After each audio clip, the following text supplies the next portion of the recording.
To अंग्रेजी की पाठशाला। और आज हम करेंगे एक बहुत ही महत्वपूर्ण टॉपिक जो करने के बाद आपकी इंग्लिश की लगभग 100% समस्याएं समाधान हो जाएगा, क्योंकि ये मोस्ट इम्पोर्टेंट टॉपिक है किस चीज के लिए, फॉर एग्जामिनेशंस के लिए। और वो क्या है, दैट इज कॉम्प्रीहेंशन पैसेज। और ये हर क्लास के लिए उतना ही इंपॉर्टेंट है, चाहे कोई भी क्लास क्यों ना हो। तो आइए पहले थोड़ा सा समय ये जानने के लिए लगाते हैं कि कॉम्प्रीहेंशन होता क्या है। तो देखिए, कॉम्प्रीहेंशन में क्या है, इसका जो मेन वर्ड है वो है कॉम्प्रीहेंड, COMPREHEND। कॉम्प्रीहेंड से बना है कॉम्प्रीहेंशन। अब कॉम्प्रीहेंड करना क्या होता है या कॉम्प्रीहेंशन क्या होता है, इसका अर्थ है टू अंडरस्टैंड, UNDERSTAND, अंडरस्टैंड। अब ये अंडरस्टैंड क्या है, ये है हमें ये लाइन या ये बात पढ़कर क्या समझ आया। तो अंडरस्टैंड होता है समझ में आना। तो इसमें क्या है कि जनरली एग्जामिनर ये चेक करता है कि बच्चे को क्या समझ में आया है और कितना आया है। अगर हम इसको एक्सटेंड करें तो इसको आप अंडरस्टैंडिंग को आप अपने बेसिक नॉलेज से भी कंपेयर कर सकते हैं। नॉलेज किस चीज का, वो मैं अभी बताता हूं। नॉलेज है कुछ न्यू वर्ड्स का। अब न्यू वर्ड्स क्या है कि कोई भी जब कॉम्प्रीहेंशन का आता है पैसेज, पैराग्राफ होता है, इसमें 10 से 15 लाइंस होती हैं, उसमें कुछ ना कुछ न्यू वर्ड्स आते हैं। उन नए शब्दों को पहले के शब्दों से जोड़कर, या अपने, इसे कई बार आप पूर्व ज्ञान भी कहते हैं, उस चीज से जोड़कर कि पहले आपको कितना पता है और अचानक आपको कुछ शब्द दे दिए तो उनको आप कितना समझ पाते हैं, ये चेक करना हमारा पर्पस होता है। अब ये होता किस तरह से है वो और देख लीजिए कि जब भी कोई कॉम्प्रीहेंशन का पैसेज आता है तो उसमें क्या होता है, उसमें होते हैं सेंटेंस। सेंटेंस में या तो कुछ शब्दों का समूह होता है जिसे हम फ्रेज कहते हैं, या शब्द होते हैं, और शब्द किससे बनते हैं, अल्फाबेट से। तो ये एक क्रोनोलॉजी है कि कुछ अल्फाबेट से मिलके शब्द बने हैं, जिसमें कुछ नए शब्द होंगे, कुछ पुराने होंगे, और उनसे जो फ्रेज या सेंटेंस बनता है वो पढ़ने के बाद हमें समझ में क्या आता है। तो सारी चीजें ये मिक्स हैं। छोटी सी बात इसमें क्या है कि अब हमने करना क्या है, तो आइए देख लेते हैं कि इस क्रोनोलॉजी को समझने के बाद हमें करना क्या है, व्हाट टू डू। इसके भी आप जितने लोगों से बात करेंगे उतने इसके आंसर्स हमें मिल जाएंगे।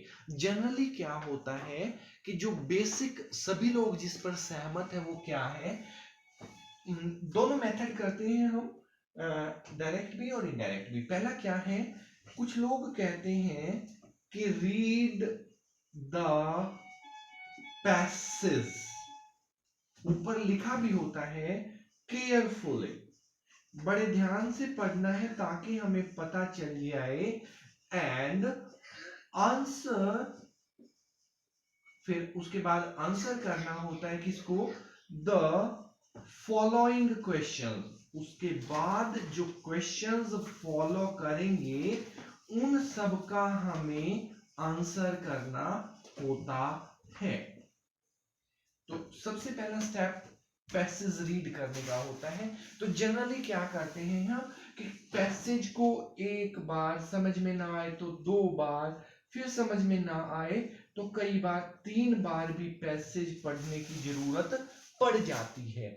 लेकिन अगर हम इस प्रोसेस को टारगेट ओरिएंटेड बनाएं, टारगेट ओरिएंटेड कैसे, जैसे वो तीर मारते हैं या गोली मारते हैं तो ऐसे टारगेट एक टंगा होता है, हम इस नारी बोलते हैं इसको, NARI, national association of rifle India, कुछ इस तरह से होता है। तो जब हम टारगेट हिट करना है, टारगेट हमारा क्या है, टारगेट है हमारा क्वेश्चंस का आंसर निकालना, तो फिर हम भी क्वेश्चन और आंसर पर ही टारगेट करते हैं। तो हमने क्या करना है, ये टाइम बचाते हुए पहले हम क्वेश्चन पढ़ेंगे कि क्वेश्चन में पूछा क्या गया है, और उसके बाद जब हम पैसेज को रीड करेंगे तो डायरेक्ट हमारा ध्यान वहीं पर जाएगा जहां पर हमारा आंसर होगा, और हम उसको अंडरलाइन करते रहेंगे। यही इसका पैसेज का बेस्ट तरीका है कि कोई भी पैसेज है देखते रहिए, पढ़ते रहिए, and wait for the answer to कम।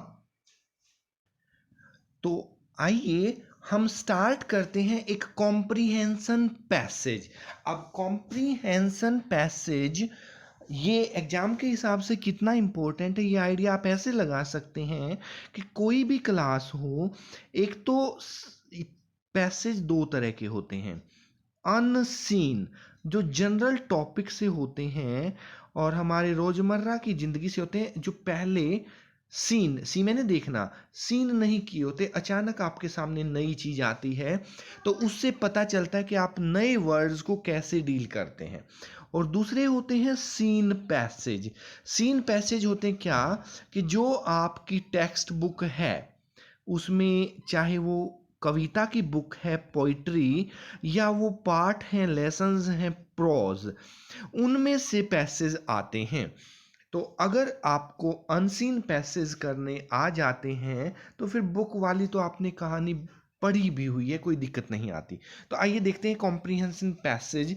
पहले हम क्वेश्चन आंसर टेक्निक से करेंगे, QA टेक्निक के साथ ही से करेंगे, और फिर हम दूसरी बार इसको करेंगे AQ टेक्निक के साथ। दोनों के साथ करने के बाद मैं नहीं समझता कि आपको कहीं पर भी एक बिंदु की भी आपको कोई दिक्कत हो जाएगी। तो आइए let us start our comprehension passage. पहले हम देखते हैं कि हमने इसमें जो है पैसेज में क्या बात की गई है। Often students who are very fond of reading books। अब देखिए पहला क्वेश्चन हमारा यहीं से बन जाता है कि इस पैसेज में किसके बारे में बात की गई है। एक रीडिंग बुक आ गई, पुस्तक पढ़ने की बात है, दूसरा स्टूडेंट्स की बात आ गई। तो विद्यार्थी जीवन, बच्चे, अच्छे बच्चे, बुरे बच्चे, पढ़ने वाले बच्चे, ना पढ़ने वाले बच्चे, या कुल मिलाकर हम कहें तो ये हमारे स्कूल की, ये हमारे क्लास की, ये हमारे स्टूडेंट्स के बारे में पैसेज है, हमारी स्टूडेंट लाइफ के बारे में पैसेज है। तो कई बार तो 2 नंबर का सिर्फ शीर्षक पूछ लिया जाता है कि पैसेज किस चीज के बारे में है। हालांकि हम पहली लाइन से ही ये निर्णय नहीं लेंगे, आगे भी चेक करेंगे कि यही है या नहीं है। दूसरा देखिए,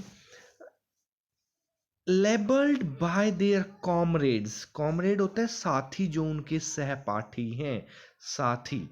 एज बुक वॉर्म, पढ़ने वाले बच्चों को कई बार बुक मैंने किताब, वॉर्म मैंने कीड़ा, किताबी कीड़ा कहकर संबोधित किया जाता है।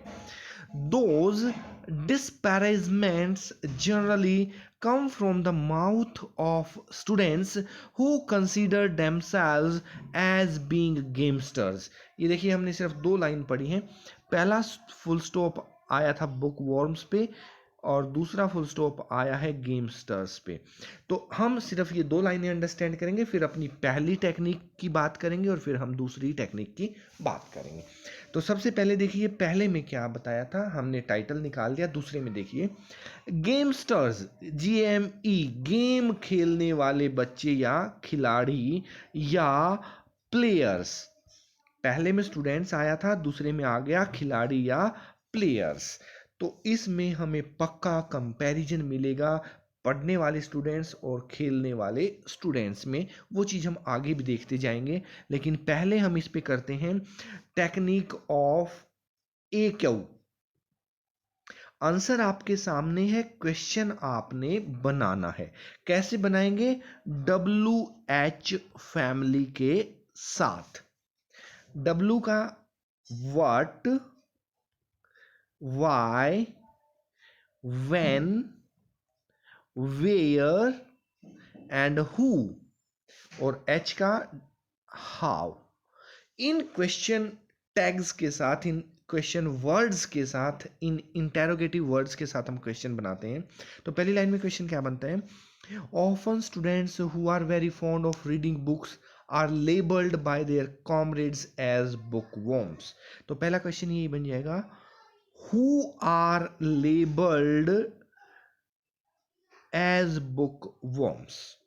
तो आंसर इसका दे ही रखा था और क्वेश्चन हमने बना दिया, हु आर लेबल्ड एज बुकवॉर्म्स। पहला question.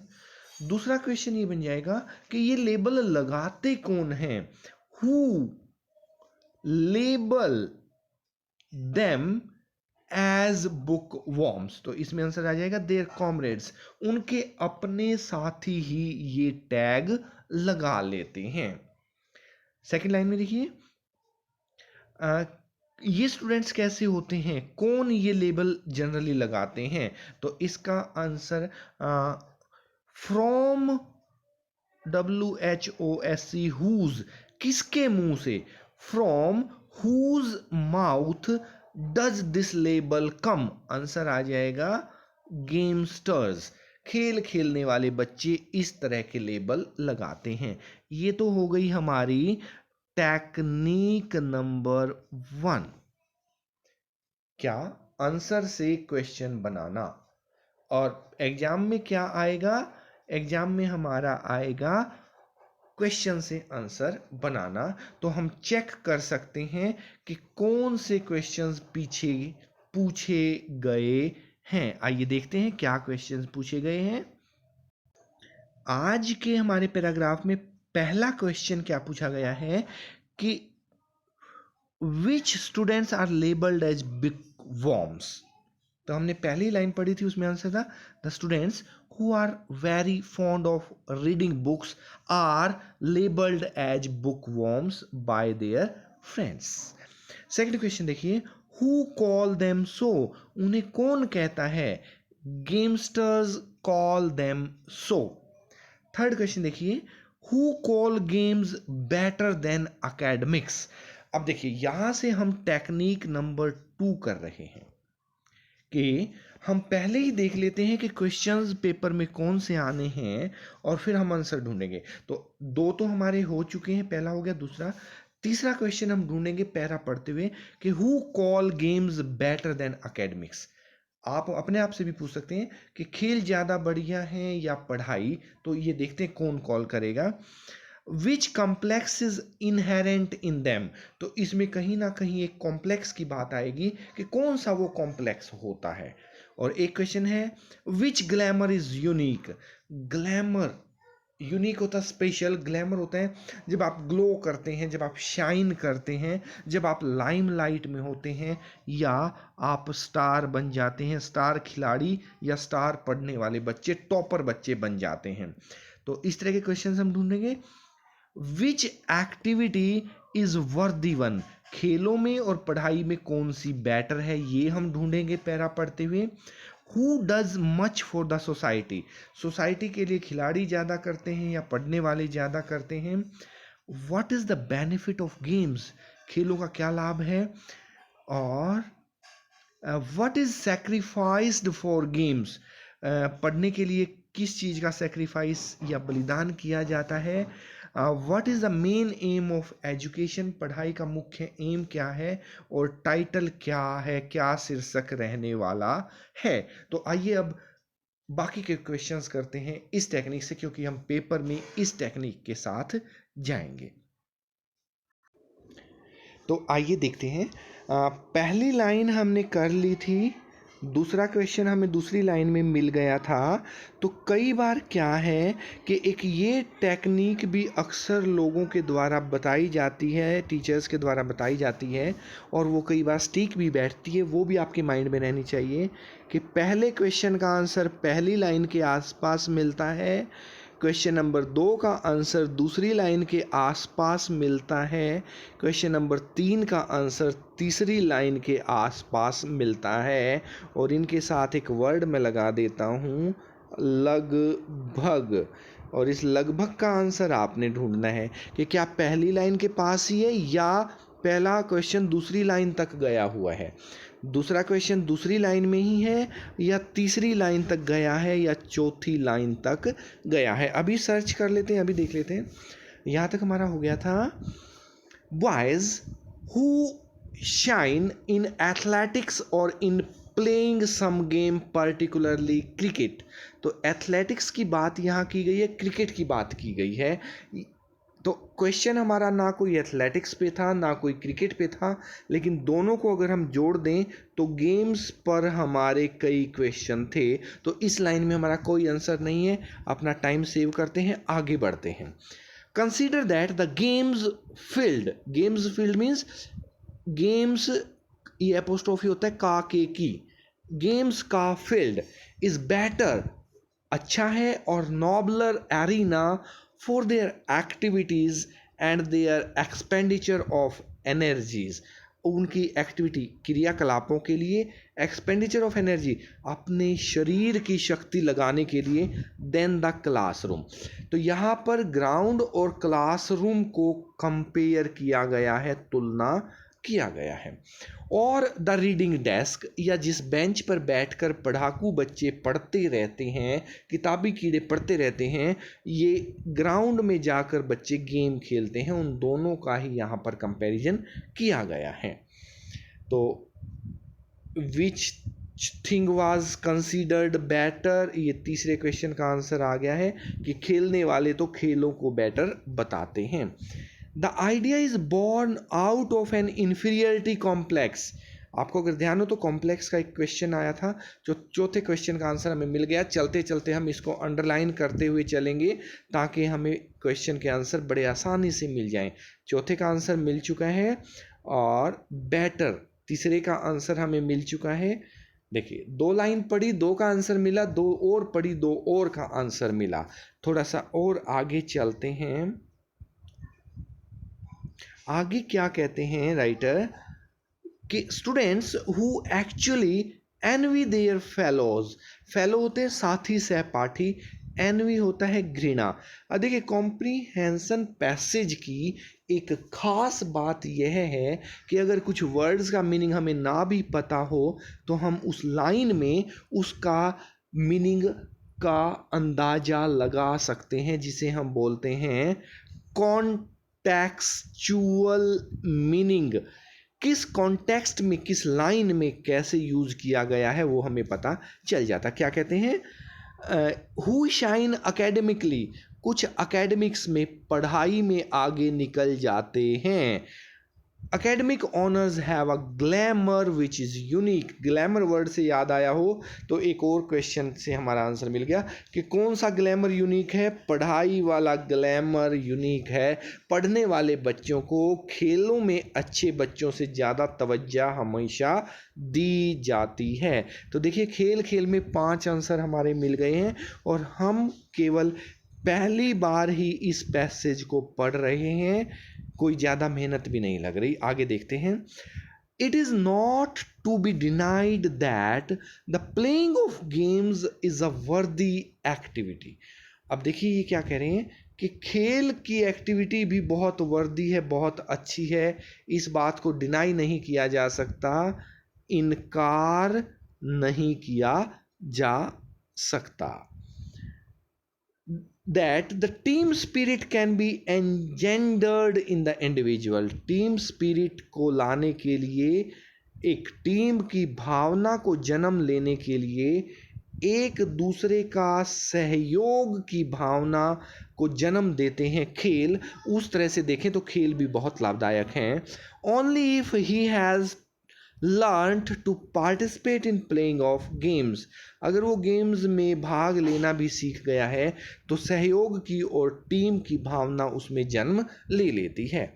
It is also true that the player does much for society.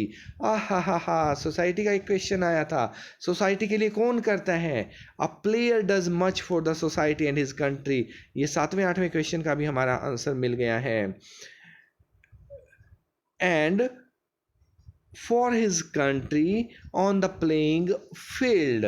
It is true that feeling of cooperation, team building आ चुकी है और कॉपरेशन आ चुकी है, can be cultivated in a person, एक बंदे में ये चीज़ें जो है वो कल्टिवेट की जा सकती हैं, पैदा की जा सकती हैं। कैसे? Through group activity. But studies should not be sacrificed in order. अरे सैक्रिफाइस का तो एक क्वेश्चन आया था हमारा, तो क्या नहीं करना चाहिए? पढ़ाई नहीं करनी चाहिए, बलिदान। सैक्रिफाइस मीन्स बलिदान। पढ़ाई को खेलों के लिए बलिदान नहीं करना चाहिए। In order that students devote their time, अपना टाइम लगाते हैं to the playing of games, खेल खेलने में जितना समय लगता है वो उनका पढ़ाई के समय से कम होता जाता है, इसलिए पढ़ाई को बलिदान भी नहीं करना चाहिए। इट इज़ माई ऑब्जर्वेशन, हमने ये ऑब्जर्व किया है, ये देखा है, that those boys who become obsessed, obsess आता है दब जाना, किसी चीज़ को अपने दिमाग पर ले लेना, ऑब्सेशन कहलाता है, भार जिस चीज़ का आप महसूस करने लग जाते हो। With the playing particularly of cricket begin to ignore their studies, cricket जैसा खेल जिसमें समय बहुत ज़्यादा लगता है, वो बच्चे अपनी पढ़ाई को भार समझने लगते हैं और इग्नोर कर देते हैं, सेक्रीफाइस कर देते हैं, नोट नहीं करना चाहिए। Then their academic ability suffers, और उनकी पढ़ाई की जो योग्यता है वो सफ़र करती है, नुकसान में आती है, या डाउन कम हो जाती है, एज इट मस्ट, ऐसा हो जाता है, ऐसा नहीं होना चाहिए। तो देखिए पहले क्वेश्चन का आंसर हमने पहली लाइन में कर लिया था, दूसरे का हमने दूसरी लाइन में कर लिया था, तो एक बार कॉम्प्रीहेंड कर लेते हैं पूरा का पूरा। Which students are labelled as book worms, book worm किसको लगाते हैं? पहली लाइन में। Who call them so, game वाले खिलाड़ी कहते हैं। Who call games better than academics, athletics and cricket players call games better than academics. Question number 4, which complex is inherent in them, बीच में आया था, inferiority complex is inherent in them. बाकी तो देखिए सारा का सारा क्वेश्चन से ही कॉपी हो जाता है, हमें सिर्फ एक आंसर देखना होता है। विच ग्लैमर इज यूनिक, तो बीच में ग्लैमर वाला हमने अंडरलाइन किया था, glamour of academics honours is unique, पढ़ाई का जो प्रदर्शन है, जो ग्लैमर है वो यूनिक है, कुछ खास है। विच एक्टिविटी इज वर्दी वन, कौन सी वर्दी है, कौन सी अच्छी है? द प्लेइंग ऑफ गेम्स जो है वो भी वर्दी है। कैसे? वो उन्होंने 2 तरीके बताए थे, 2 तरीके से खेल भी बढ़िया हैं और कुछ तरीकों से पढ़ाई भी बढ़िया। तो वर्दी कौन सी लाइन में आया था? प्लेइंग गेम्स वाले में वर्दी आया था। Who does much for the society, player does much for the society, ये भी आया था, हमने अंडरलाइन किया था। What is the benefit of games, वो गेम्स वाला पैरा था। गेम्स क्या करता है? It cultivates the feeling of cooperation, एक दूसरे में सहयोग की भावना। What is sacrificed for games, खेलों के लिए किसका बलिदान किया जाता है? स्टडीज आर, देखिए यहाँ एक था तो इज लग गया, स्टडीज ज़्यादा हो गया तो आर आ गया। वैसे भी सब्जेक्ट्स आपके कई सारे आते हैं तो बहुवचन के साथ आर लगता है। Question number 10, what is the main aim of education, शिक्षा का मेन एम क्या है? तो देखिए हमने पूरा पैरा पढ़ा, खेल अपनी जगह महत्वपूर्ण है, पढ़ाई अपनी जगह है, तो good academics and good sports, अब ये 2 हो गए हैं तो यहाँ लगा देंगे, are the main aim of education, दोनों मेन एम हैं। और ये देखिए लास्ट क्वेश्चन आता है फरी का, टाइटल क्या देंगे, शीर्षक क्या देंगे, या इस पैरा में क्या थीम है, या मुख्य किन चीज़ों की बातें की गई हैं, समरी क्या है। टाइटल, थीम, समरी, थीमेटिक, ये सारे के सारे क्वेश्चंस हमारे बुक्स में भी आते हैं। तो देखिए क्या कहा गया है, sound mind in a sound body. शरीर भी स्वस्थ हो, दिमाग भी स्वस्थ हो, पढ़ाई भी करनी है, खेल भी करने हैं, या इन दोनों के लिए एक ही वर्ड, ऑल राउंड डेवलपमेंट। बच्चे का तो चहुमुखी विकास होना चाहिए, ना उसके खेल का समय कम होना चाहिए, ना उसके पढ़ाई का समय कम होना चाहिए, बल्कि उसको ऑल राउंड डेवलपमेंट, जिसे ARD के नाम से भी जाना जाता है। तो ओके स्टूडेंट्स, हमने आज के पैरे में क्या किया, हमने दोनों टेक्निक की। पहले 2 क्वेश्चन हमने पैरा पढ़ के और आंसर से क्वेश्चंस बनाए। अगर हम क्वेश्चन बना लेते हैं तो फिर आंसर ढूंढना तो हमारे बाएं हाथ का खेल है। This technique is known as question answer, answer question, या क्वैक मेथड। क्वैक, क्वेश्चन का आंसर आपको अपने आप मिल जाएगा अगर आप आंसर का क्वेश्चन बनाना सीख लेते हैं। तो क्वैक मेथड हमने अप्लाई किया। फिर हमने क्या किया कि सारे के सारे क्वेश्चंस हमने पढ़ लिए और फिर हम पैसेज पर पहुंचे। मीन्स जैसे एक डॉक्टर पहले आपके टेस्ट करता है, आपका एक्सरे करवाता है, आपका CT स्कैन करवाता है और फिर आपको दवाई देता है, तो उसी तरीके से आप भी दवाई कब देंगे, जब आपको पता होगा कि बीमारी क्या है। और बीमारी है हमारा क्वेश्चन। पहले क्वेश्चन पढ़िए, बीमारी का पता लगाइए, और फिर पैराग्राफ पढ़ते पढ़ते ही उन क्वेश्चंस के आंसर को अंडरलाइन करते चलेंगे और फिर सीधा हम उनका आंसर कर देंगे। तो दोनों टेक्निक्स में से आपको जो भी बढ़िया लगे, लेकिन हम रिकमेंड करेंगे कि पहले क्वेश्चन आप पढ़िए, प्रैक्टिस में आप आंसर का क्वेश्चन बनाना सीखिए, और एग्जाम में आप क्वेश्चन पढ़िए और उसके आंसर फाइंड आउट कीजिए। क्योंकि एग्जाम में क्या है कि हमें क्वेश्चन बनाने नहीं है, क्वेश्चन बने बनाए हैं। तो एक एग्जाम्पल के साथ आज का हम लेक्चर ख़त्म करते हैं कि जब खिलाड़ी को 100 मीटर की भी रेस लगानी होती है तो वो पता नहीं कितने कितने किलोमीटर की प्रैक्टिस करता है, पता नहीं कितना जोर लगाता है, पता नहीं कितनी बार प्रैक्टिस करता है। तो आप भी आराम से प्रैक्टिस कीजिए, क्योंकि प्रैक्टिस का कोई सब्स्टिट्यूट नहीं है, हार्ड वर्क का कोई सब्स्टिट्यूट नहीं है, and practice makes a man perfect. और ये जो फरी के नंबर हैं, पैराग्राफ के नंबर फरी के नंबर बोले जाते हैं, क्योंकि क्वेश्चन भी वही है, आंसर भी वही है, हमने सिर्फ उनको आपस में मिलाना है। I wish you best for the examinations, keep practising, keep answering and keep enjoying.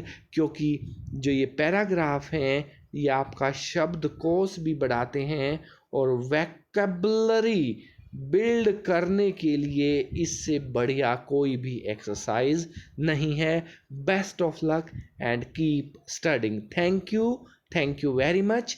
अगर आपको ये पैरा बहुत अच्छा लगा हो, ये कॉम्प्रिहेंशन पैसेज अच्छा लगा हो, तो please press the like button के दबाने के बाद साइड में लाल रंग से सब्सक्राइब लिखा होगा, तो इस चैनल को भी आप सब्सक्राइब कर दें। और उसके बाद उसमें आएगी एक ऐसी घंटी बनी हुई आएगी, जैसे मंदिर में घंटा होता है, उसको भी आप प्रेस कर दें। सबसे ऊपर वाला जिसको लिखा होगा पर्सनलाइज्ड। अगर आप इस पर्सनल घंटी को दबाकर पर्सनल को टच कर देंगे तो फिर आपके पास हर वीडियो सबसे पहले पहुंचेगी। जब भी आपका मन करे देखें, मन ना करें तो ना देखें। इसी के साथ मैं डॉक्टर जितेंद्र आपसे अलविदा चाहूँगा। आज के लिए बस इतना ही। Thank you very much.